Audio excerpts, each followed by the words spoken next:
तो आज के इस वीडियो क्लास में सभी बच्चों का स्वागत है और आज हम लोग कक्षा 7 का सामाजिक आर्थिक एवं राजनीतिक जीवन का अध्याय 2 राज्य सरकार का पार्ट 1 पिछली वीडियो क्लास में हम लोग पढ़ चुके हैं। आज हम लोग पार्ट 2 राज्यपाल से शुरू करेंगे, पेज नंबर 16। तो चलिए शुरू करते हैं।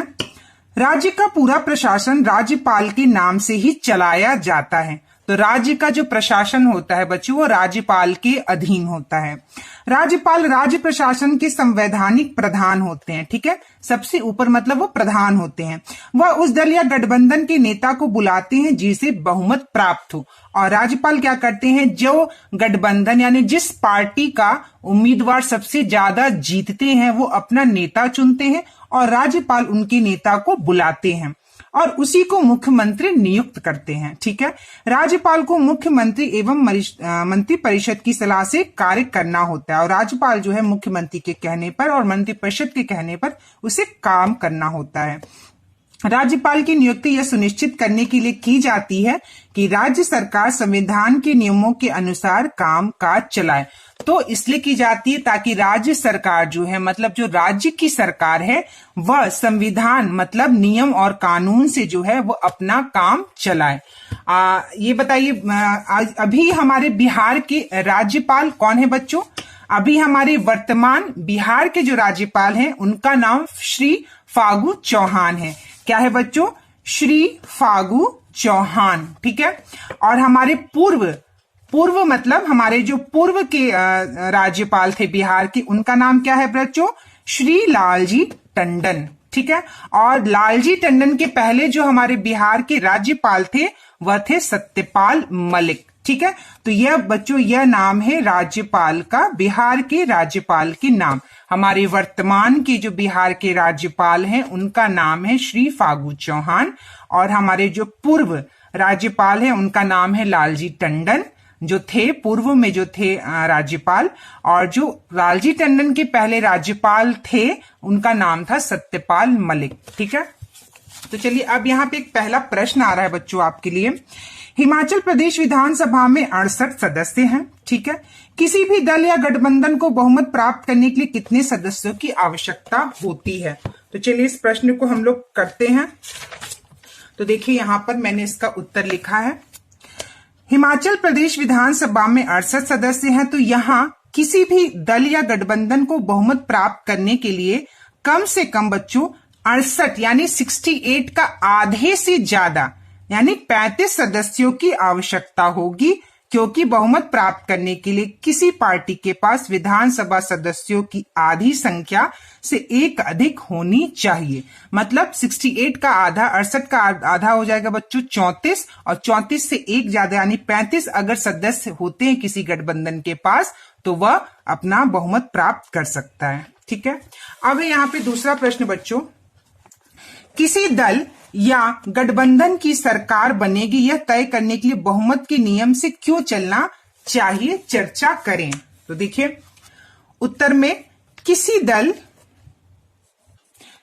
दल या गठबंधन की सरकार बनेगी यह तय करने के लिए बहुमत के नियम से चलना चाहिए, क्योंकि जिस दल के पास आधे से अधिक विधायक होते हैं इससे पता चलता है कि उस दल को लोग ज्यादा पसंद करते हैं और उस दल पर उन्हें ज्यादा विश्वास और भरोसा है, ठीक है। तो जिस दल के पास ज्यादा विधायक होते हैं इसका अर्थ होता है बच्चों की जनता ने उनको ज्यादा वोट देकर विजयी बनाया और जनता ये चाहती है कि वही दल का नेता जो है वही दल जो है उसकी सरकार बने। तीसरा है बच्चों यहाँ, क्या कुछ ऐसे उदाहरण दे सकते हैं जहां आपको लगता है कि बहुमत के अनुसार निर्णय होना चाहिए, चर्चा करें। तो चलिए इसका उत्तर हम क्या बताएंगे। बहुमत के अनुसार निर्णय होना चाहिए, बहुमत के अनुसार निर्णय होना चाहिए, इसके लिए लोकतंत्र में बहुत सारे उदाहरण हैं। विधायक का चुनाव, लोकतंत्र मतलब लोग चुनते हैं बच्चों। मुख्यमंत्री का चुनाव भी बहुमत से होता है, जो बहुमत से वो लोग नेता लोग अपना मंत्री का चुनाव चुनते हैं, ठीक है। तो अब है आपका दूसरा यहाँ पे चौथा प्रश्न। अपने शिक्षक की सहायता से बिहार विधानसभा चुनाव की वर्ष 2010 में विभिन्न राजनीतिक दल के परिणाम की जानकारी प्राप्त कर तालिका के रूप में दर्शाएं। तो देखिए बच्चों यहाँ तालिका दी गई है, भारतीय राष्ट्रीय कांग्रेस मतलब Congress party, Bharatiya Janata party BJP, राष्ट्रीय दल यूनाइटेड। तो इस तरह से सारे पार्टियों के यहाँ नाम दिए गए और ये पूछ रहा है कि 2010 में यानी वर्ष 2010 में कौन से पार्टी को यानी कौन से दल को कितने सीटें मिली थी। तो देखिए भारतीय राष्ट्रीय कांग्रेस को 4 सीट, भारतीय जनता पार्टी को 91, जनता दल यूनाइटेड को 2010 में 115 वो मिले थे चुने गए सदस्यों की संख्या, राष्ट्रीय जनता दल को 22 सदस्य, लोक जनशक्ति पार्टी को 3, अन्य राजनीतिक दल को 1 और निर्दलीय को 7 यानी कुल योग 243। ठीक है, चलिए अब हम आते हैं नेक्स्ट, हमारा टॉपिक है विधान परिषद। भारत के प्रत्येक राज्य में विधानसभा, ये तो बच्चों को पता है कि भारत के प्रत्येक राज्य में एक विधानसभा होती है, परंतु कुछ राज्यों यथा जैसे कुछ राज्य बच्चों बिहार, आंध्र प्रदेश, यहाँ पे आप देखिए अंडरलाइन करिए, बिहार, आंध्र प्रदेश, उत्तर प्रदेश, कर्नाटक, महाराष्ट्र एवं जम्मू एंड कश्मीर के विधानमंडल में द्वितीय सदन के रूप में विधान परिषद है। मतलब कि सभी राज्यों में विधान परिषद नहीं होता है, कुछ राज्यों में जो है ये विधान परिषद द्वितीय सदन के रूप में कार्य करता है। इसे उच्च सदन भी कहा जाता है। यह एक स्थायी सभा है जो कभी भंग नहीं होता, इसे मतलब कभी खत्म या भंग नहीं किया जाता है। प्रत्येक 2 वर्षों के बाद 1/3 सदस्य सेवानिवृत्त हो जाते हैं और उनके स्थान पर पुनः निर्वाचित व मनोनयन होता है। मतलब हर 2 वर्ष में वो उनके सदस्य जो हैं बच्चों वो सेवानिवृत्त हो जाते हैं, मतलब सेवा से वो मुक्त हो जाते हैं। विधान परिषद के सदस्यों की समस्त संख्या उस राज्य की विधानसभा के कुल सदस्यों की संख्या के 1/3 से अधिक और किसी भी दशा में सदस्यों की संख्या 40 से कम नहीं होगी। मतलब कि देखिए यहाँ पे जो उनकी संख्या होती है, जो विधानसभा की जो कुल संख्या होती है बच्चों, मतलब विधानसभा में जितनी संख्या होती है उसके 1/3 से अधिक, मतलब 1/3 से उनके 1/3 से अधिक होता है। ठीक है, और 40 से कम नहीं होता है। विधान परिषद के गठन में कुल निर्धारित सदस्यों में 1/3 सदस्य नगर पालिकाओं, तो देखिए बच्चों 1/3 सदस्य नगर पालिकाओं का होता है, जिला परिषद एवं स्थानीय निकायों के निर्वाचक मंडल द्वारा। ठीक है, और 1/3 सदस्य जो है राज्य की विधानसभा के सदस्यों द्वारा होता है और 1/12 सदस्य स्नातकों के निर्वाचक मंडल द्वारा और 1/12 सदस्य माध्यमिक एवं उच्च शिक्षा संस्थाओं में कार्यरत शिक्षकों के निर्वाचक मंडल द्वारा निर्वाचित किए जाते हैं। तो यह बता रहा है कि कौन कौन सी जगह से कौन कौन से सदस्य होते हैं और उनका प्रतिशत जो है मतलब उनका जो अंश कितना होता है। शेष 1/6 सदस्य राज्यपाल द्वारा मनोनीत किए जाते हैं। मतलब उसमें 1/6 सदस्य, मतलब कि हर 6 सदस्य में एक सदस्य जो होता है वह राज्यपाल उसे मनोनीत करता है, जिन्हें साहित्य, कला, विज्ञान, सहकारिता, आंदोलन तथा सामाजिक सेवा में विशेष ज्ञान या व्यवहारिक अनुभव होता है। विधान परिषद की कार्यवाही को संचालित करने के लिए सदस्य अपने में से एक सभापति को एक उप सभापति का चुनाव करते हैं। ठीक है, तो विधान परिषद की जो कार्यवाही होती है उसमें जितने सदस्य होते हैं बच्चों, उसी में से सदस्य में से एक सभापति होता है और एक उप सभापति होता है। तो देखिए विधान परिषद की कार्यवाही को संचालित करने के लिए सदस्य अपने में से ही, ठीक है, उनके सदस्य में से ही एक सभापति होता है और एक उप सभापति का चुनाव करते हैं। झारखंड के अलग राज्य बनने के बाद बिहार विधान परिषद में कुल 75 सीट है। तो देखिए बच्चों बिहार विधान परिषद में कुल कितने सीट होते हैं? 75 सीट। इनमें स्थानीय निकाय द्वारा 24, विधानसभा सदस्य द्वारा 27, स्नातकों द्वारा 6, शिक्षकों द्वारा 6 निर्वाचित सदस्य हैं।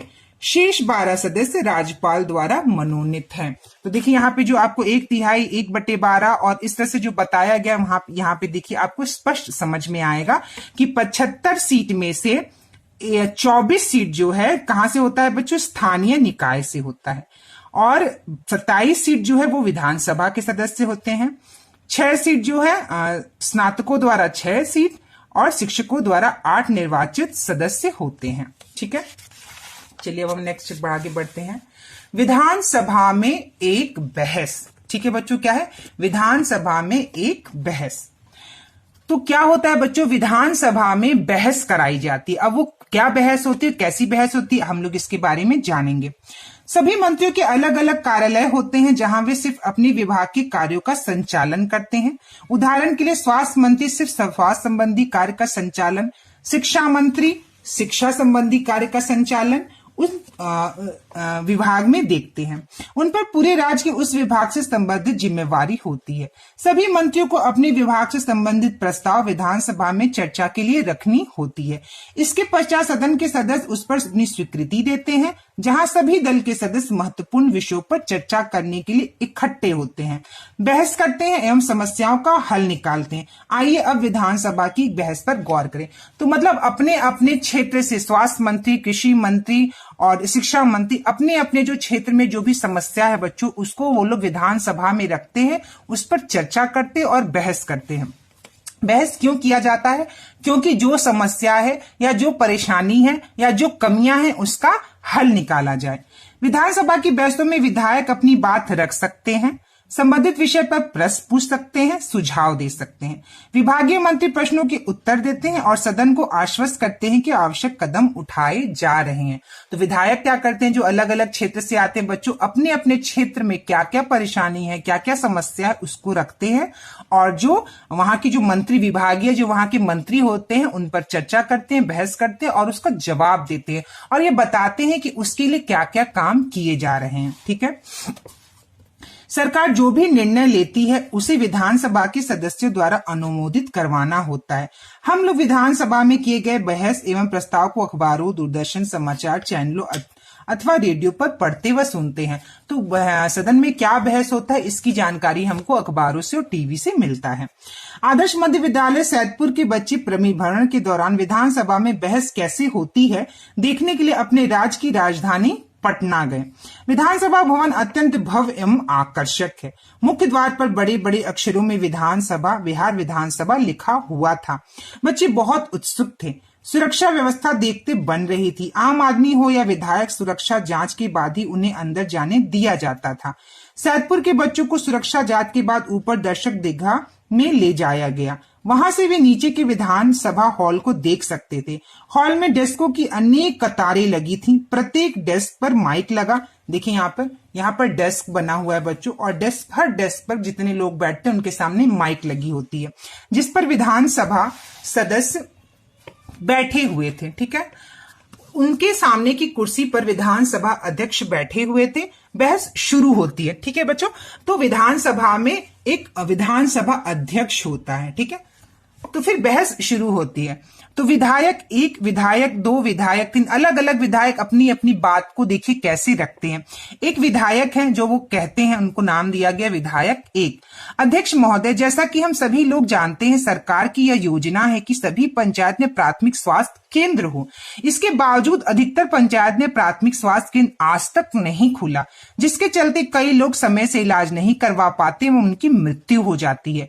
मैं स्वास्थ्य मंत्री से जानना चाहती हूँ कि आखिर कब तक हमारे पंचायत को लोग इलाज के अभाव में मरते रहेंगे। तो एक विधायक है जो ये बताते कि उनकी पंचायत में स्वास्थ्य केंद्र जो है बच्चों वह स्वास्थ्य केंद्र नहीं है, प्राथमिक स्वास्थ्य केंद्र नहीं है और जिसकी वजह से लोग मर रहे हैं।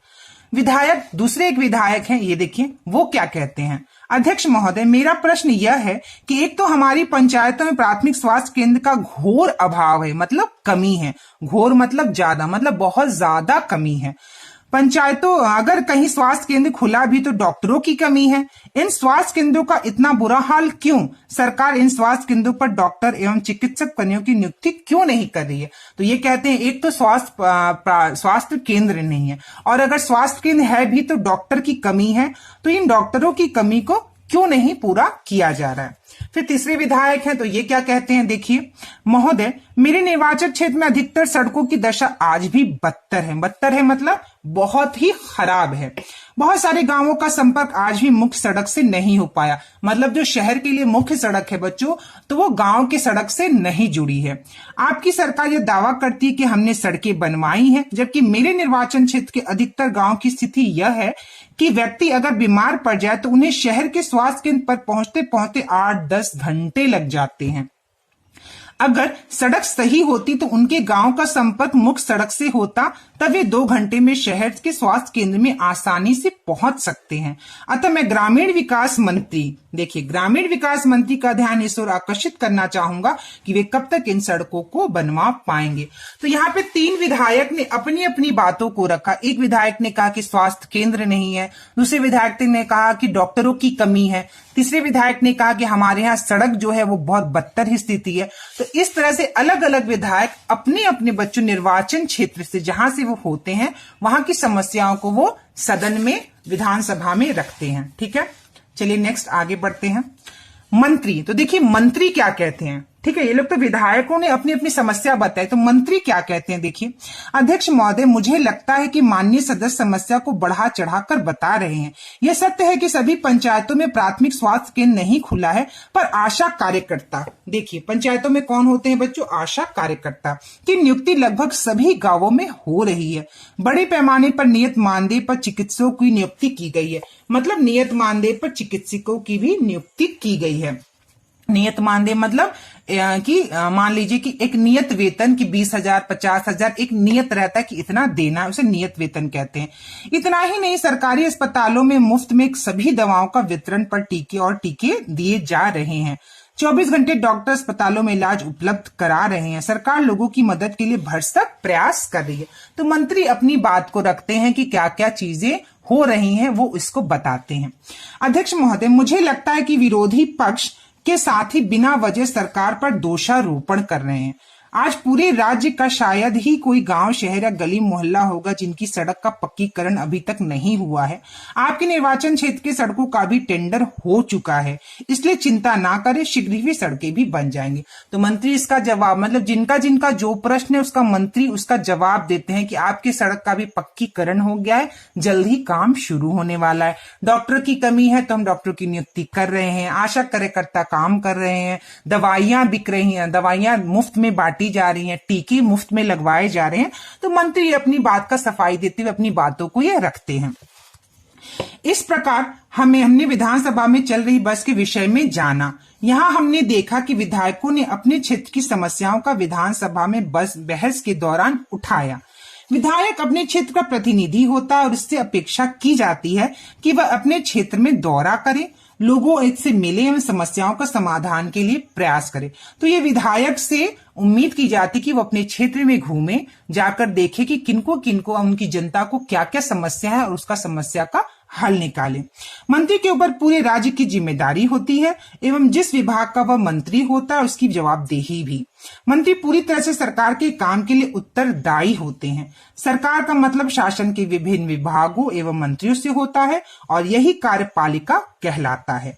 दूसरी तरफ सभी विधायक जो विधानसभा में एकत्र होते हैं, कानून बनाते हैं, उसे विधायिका कहते हैं। तो बच्चों मान लीजिए विधायक बहस करते हैं और विधायक बहस करने के बाद उसमें एक कानून बनाते हैं कि इस तरह का कानून बनाया गया। तो जो कानून बनाते हैं विधायक मिलकर, उन्हें क्या कहते हैं बच्चों, विधायिका कहते हैं। उस कानून को क्या कहते हैं बच्चों, विधायिका कहते हैं। अब हमारा देखिए यहाँ नेक्स्ट क्वेश्चन है। पहला, अगर आप विधायक होते तो अपने क्षेत्र की कौन सी समस्या उठाते और क्यों। ठीक है, तो इसका प्रश्न आप अपने स्तर से भी दे सकते हैं कि आप जहां रहते हैं वहां पे क्या क्या चीजें कमी है। तो ये हर बच्चे का प्रश्न का उत्तर अलग अलग हो सकता है कि उनके जगह कौन कौन सी दिक्कतें हैं। तो देखिए यहाँ पे मैंने एक उत्तर लिखा है, अगर मैं विधायक होता या होती तो अपने क्षेत्र की पेयजल संकट यानी पानी पीने की जो स्थिति है, बेरोजगारी मतलब जिसे नौकरी नहीं मिल रही है, बिजली की समस्या जो बिजली हमेशा कटी रहती है, कम बिजली है, सड़क जो स्थिति खराब है आदि की समस्या को उठाता। पेयजल के संकट की वजह से लोगों को दूषित पानी पीने को मजबूर होना पड़ता है, जिसकी वजह से अनेक बीमारियां फैलती हैं। मतलब पीने का पानी जो आता है बच्चों वह स्वच्छ नहीं है, साफ नहीं है, तो उससे बीमारियां फैलती हैं। लोगों को रोजगार नहीं मिल पाता, जिससे परिवार की स्थिति बहुत खराब हो जाती है। बेरोजगारी की वजह से लोगों को भूखा बनना पड़ता है। बिजली भी एक प्रमुख समस्या है, जिसकी वजह से लोगों की दिनचर्या और काम प्रभावित होते हैं। तो बेरोजगारी भी बहुत बड़ी समस्या है बच्चों। आजकल पढ़ने के बाद भी बहुत लोगों को नौकरी नहीं मिलती है, अपना जीवन यापन करने के लिए वो नहीं कमा पाते, इसे हम बेरोजगारी कहते हैं। ठीक है, दूसरा प्रश्न है बच्चों, आपकी नजर में एक विधायक और इस विधायक में जो मंत्री भी हैं क्या अंतर है? तो कहने का मतलब है कि विधायक और मंत्री में क्या अंतर है। तो चलिए देखते हैं अंतर। एक विधायक जनता की परेशानियों को सरकार के आगे रख सकता है, संबंधित विषय पर प्रश्न पूछ सकता है और सुझाव भी दे सकता है या दे सकते हैं। और मंत्री सदन में विधेयक पास करवाने में सहयोग करते हैं तथा अनुकूल कार्यवाही न होने पर कोई कड़ा रुख भी अपना सकते हैं। ठीक है, तो यह अंतर होता है। वो सुझाव देते हैं, प्रश्न पूछते हैं, समस्याओं को रखते हैं विधायक, लेकिन मंत्री उन समस्याओं का हल भी निकालते हैं और कोई विधेयक मतलब जो कानून बनता है उसे पास करने में वो सहयोग देते हैं और अगर कोई काम नहीं हो रहा है तो उसकी अनुकूल कार्यवाही भी वो कर सकते हैं। ठीक है, यहाँ पे तीसरा है बच्चों प्रश्न, विधानसभा में बहस करने की आवश्यकता क्यों है? तो देखिए इसका उत्तर, विधानसभा में बहस करने की आवश्यकता इसलिए होती है क्योंकि इससे हर क्षेत्र से जुड़ी परेशानियां सामने आती हैं। ठीक है, परेशानियां क्या होता है बच्चों? सामने आती हैं। विधायकों द्वारा प्रश्न पूछने पर मंत्री उन्हें बताते हैं कि क्या काम हो रहा है, कितना काम हुआ है और उन्हें और सदन को आश्वस्त करते हैं कि इस क्षेत्र में और भी आवश्यक कदम उठाए जा रहे हैं। इसी तरह बहस होती है और कई समस्याओं का हल निकलता है। तो बहस करने से क्या होता है बच्चों? कई समस्याओं का हल निकलता है। ठीक है, चलिए हमारा नेक्स्ट टॉपिक है सरकार की कार्य प्रणाली। विधानसभा की बहस के कुछ दिन बाद मुख्यमंत्री, स्वास्थ्य मंत्री एवं ग्रामीण विकास मंत्री के साथ विधायक द्वारा सदन में उठाए गए मामले पर विचार करने के लिए बैठक करते हैं। तो ये सरकार की कार्यप्रणाली मतलब सरकार किस प्रकार कार्य करती है ये बताया है। ग्रामीण विकास मंत्री के साथ उस विधायक के निर्वाचन क्षेत्र के दौरे पर जाने की योजना बनाते हैं जिनके क्षेत्र की सड़कें की स्थिति आज भी जर्जर है, जबकि टेंडर 3 माह पहले हो गया। मतलब सड़क बनने के लिए टेंडर मतलब किसे, टेंडर का मतलब होता है सड़क किसे बनाना है, ये जिम्मेदारी उनको दे दी गई है।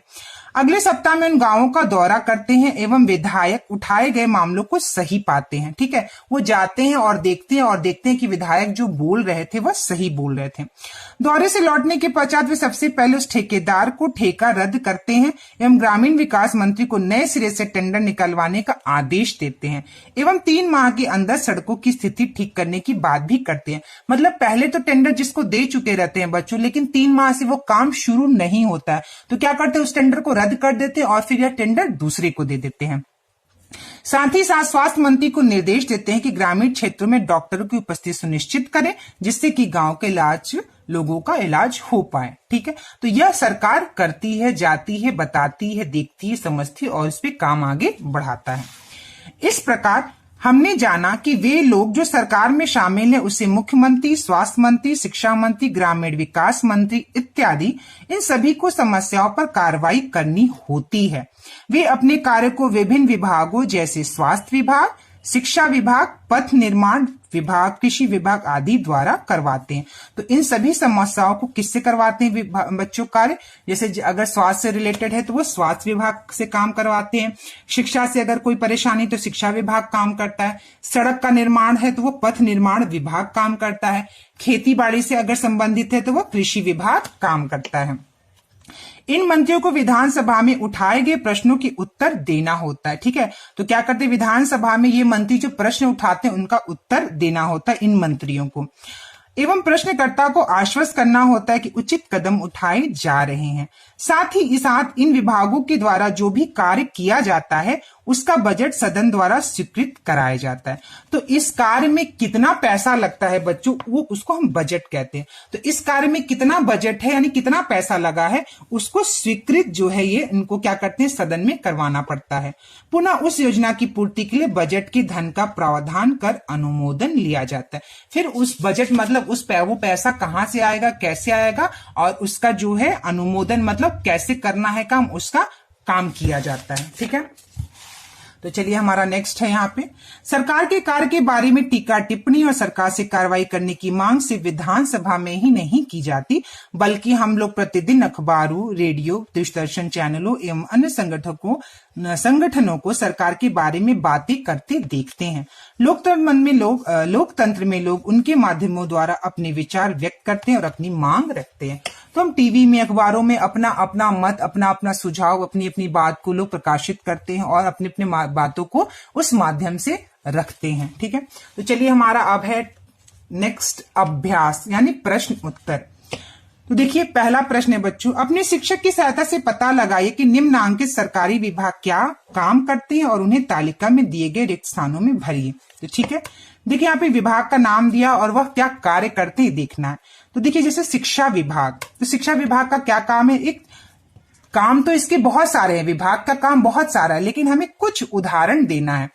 तो राज्य के प्राथमिक से लेकर विश्वविद्यालय, प्राथमिक मतलब 1 से लेकर 5 तक की कक्षा और विश्वविद्यालय में ऊंची कक्षाओं तक, राज्य के प्राथमिक से लेकर विश्वविद्यालय स्तर की पढ़ाई की व्यवस्था करता है। कौन? शिक्षा विभाग। स्वास्थ्य विभाग, जगह जगह स्वास्थ्य शिविर लगाना, मुफ्त टीके लगवाना, मुफ्त दवाइयों का वितरण करना, डॉक्टरों की नियुक्ति करना। तो हम यहाँ पे ये भी लिख सकते हैं डॉक्टरों की नियुक्ति करना।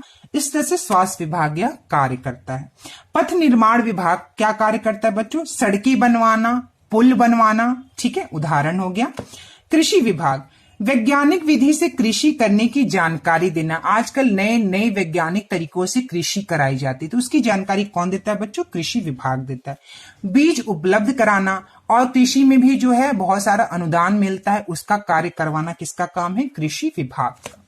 चलिए दूसरा प्रश्न देखते हैं बच्चों, निर्वाचन क्षेत्र व प्रतिनिधि शब्द का प्रयोग करते हुए स्पष्ट कीजिए कि विधायक कौन होता है और उनका चुनाव किस प्रकार होता है। तो चलिए देखिए, यहाँ पे अभ्यास का पहला प्रश्न हम लोग किताब में कर लिए, इसे दूसरा प्रश्न है। तो इसका उत्तर है बच्चों, विधानसभा का सदस्य एमएलए वह प्रतिनिधि होता है जिसे किसी निर्वाचन क्षेत्र, तो देखिए बच्चों यहाँ पे बोला है निर्वाचन क्षेत्र को आपके उत्तर में यह शब्द आना चाहिए, और कौन सा आना चाहिए? प्रतिनिधि शब्द आना चाहिए। ठीक है, तो विधानसभा का सदस्य वह प्रतिनिधि होता है जिसे किसी निर्वाचन क्षेत्र के मतदाताओं द्वारा विधानसभा के लिए चुना जाता है। जिसे सबसे ज्यादा मत मिलता है वह विजयी घोषित होता है और विधायक बनता है। ठीक है, तो यह दूसरा प्रश्न का उत्तर हो गया। चलिए देखते हैं तीसरा प्रश्न हम लोग, विधानसभा सदस्य द्वारा विधायिका में किए गए कार्यों और शासकीय विभागों द्वारा किए गए कार्यों के बीच क्या अंतर है। तो बच्चों इसमें दो अंतर बताना है, शासकीय विभाग का क्या कार्य होता है और विधानसभा सदस्य द्वारा विधायिका में क्या कार्य होता है। तो चलिए इसका उत्तर हम लोग लिखते हैं। देखिए यहाँ पे मैंने 2 कॉलम बनाया है, देखिए यहाँ पे 2 कॉलम है बच्चों, विधानसभा सदस्य द्वारा विधायिका में किए गए कार्य और शासकीय विभागों द्वारा किए गए कार्य। तो इसको ध्यान से समझिएगा कि किसमें क्या अंतर है। पहला अंतर, यह सरकार के कार्यों के संबंध में अपने विचार व्यक्त करते हैं और कार्यवाही की मांग करते हैं। तो क्या करते हैं बच्चों, यह अपना विचार व्यक्त करते हैं, मतलब बताते हैं और कहते हैं इस पे कार्यवाही की जाए। लेकिन शासकीय विभाग क्या काम करते हैं, ये सरकार द्वारा दिए गए दिशा निर्देशों के अनुसार कार्य करते हैं, और सरकार जो काम बोलती है वह शासकीय विभाग काम करता है। तो शासकीय विभाग में बच्चों ग्रामीण विभाग, पंचायत विभाग आता है, जो सरकार जैसा निर्देश देती है वैसा काम करते हैं। दूसरा प्रश्न है बच्चों, अरे नहीं, इसका दूसरा पॉइंट है, यह विधानसभा में बहस का आयोजन करते हैं और अपने अपने निर्वाचन क्षेत्र की समस्याओं पर चर्चा करते हैं। दूसरा पॉइंट शासकीय में देखिए, ये अपनी योजनाओं को अपने क्षेत्र में लागू करते हैं। ठीक है, तीसरा पॉइंट है, ये राज्य के लिए कानून बनाते हैं। इसका तीसरा पॉइंट है बच्चों, ये विधायकों द्वारा बनाए गए कानून को लागू करते हैं। तो देखिए आपको अंतर स्पष्ट समझ में आ रहा है, ये कानून बनाते हैं विधायिका के कार्य में और ये कानून को लागू करते हैं। ठीक है, अब हमारा तीसरा प्रश्न है बच्चों, आपके विचार में क्या विधानसभा में बहस कुछ अर्थों में उपयोगी रही, कैसे चर्चा कीजिए। तो चलिए इसका उत्तर देखते हैं। विधानसभा में बहस कुछ अर्थों में उपयोगी होती है क्योंकि बहस में अपने क्षेत्र की समस्याओं को उठाया जाता है, सवाल जवाब होता है और फिर मिलकर समस्या का हल निकलता है, और सदन को आश्वस्त किया जाता है उन समस्याओं पर काम करने के लिए। तो सदन में जो बहस होती है वो बहुत महत्वपूर्ण होती है। बहस होती है तभी हमें पता चलता है कि कौन सी क्षेत्र में कौन सी कमी है, क्या समस्या है, उस समस्या को कैसे हल करेंगे, उस समस्या को हल करने के लिए हमें कितना बजट करना चाहिए, हमें कितना काम करना है, कैसे काम करना है, ये बहस के दौरान ही हमें पता चलता है। तो आपका दूसरा पार्ट जो है राज्य सरकार का यहाँ खत्म होता है। नेक्स्ट वीडियो क्लास में बच्चों हम लोग शिक्षा एवं स्वास्थ्य के क्षेत्र में सरकार की भूमिका क्या है, ठीक है।